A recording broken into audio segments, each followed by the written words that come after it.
and decided in consultation with these institutions. Should there be additional requirement by these institutions, and again depending on and based on the actual utilization of resources provided, funds provided by the or the liquidity provided by the RBI, if there is a further requirement, the RBI will assess the situation, review it and take further measures to step up this level of liquidity support. Advances under this facility will be charged at RBI's policy repo rate at the time of availment. So these institutions get it today as per the repo rate, which is 4.4%. So therefore this will enable these institutions to provide the refinance at an affordable rate, at a reasonable rate, when they extend this money to various lending institutions. The next announcement, and this is very important, relates to the LAF, Liquidity Adjustment Facility, and this relates to fixed rate reverse repo rate. That is the reverse repo rate. As I have mentioned earlier, the surplus liquidity in the banking system has risen significantly in the wake of government spending and the various liquidity enhancing measures undertaken by the RBI.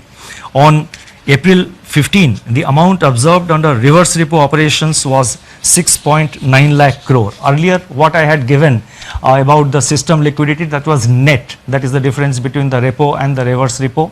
What I am now saying is one way of flow at the end of every day, how much flows from the system into the RBI through the reverse repo window. That has been in the order of, on April 15th, the RBI absorbed rupees 6.9 lakh crore through the reverse repo window. So that much of surplus was available with the system. Now, in order to encourage the banks to deploy these surplus funds in investments and loans in productive sectors of the economy, it has been decided to reduce the fixed rate reverse repo rate under the liquidity adjustment facility by 25 basis points from 4% to 3.75% with immediate effect. So I repeat, the reverse repo rate is being reduced by 25 basis points from 4% to 3.75%. The policy repo rate, however, remains unchanged at 4.4% because that is a matter which is decided by the MPC, and also the marginal standing facility rate and bank rate, they also remain unchanged at 4.65%. The next announcement relates to ways and means advances for states. On 1st April 2020, RBI had announced an increase in the ways and means advances limit, WMA limit of states by 30%. It has now been decided to increase the WMA limit of states by 60%, by 60% over and above the level as on March 31st, 2020 to provide greater comfort to the states for undertaking COVID containment and mitigation efforts, and also to plan their market borrowing programs better. This we expect will help the states not to bunch up their borrowing program in the early part of the year, but to space it appropriately as per their requirement. The increased limit will be available, that is this increased limit of WMA up to by 60%.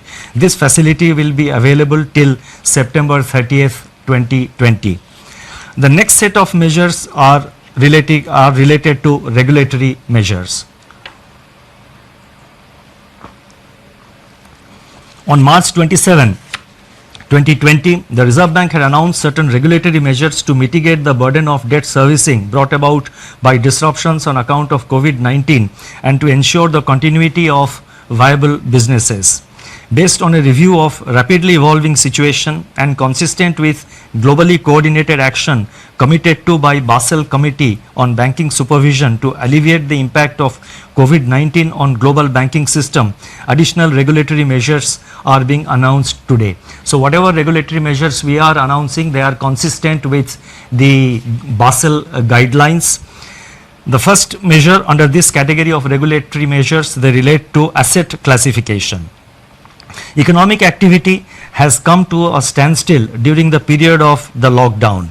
Now, as I go with these announcements, I request your patience because in the concluding paragraphs, in the concluding 2 or 3 paragraphs to which I will come very shortly, I have attempted to give some kind of a forward guidance on certain aspects, so I request your patience.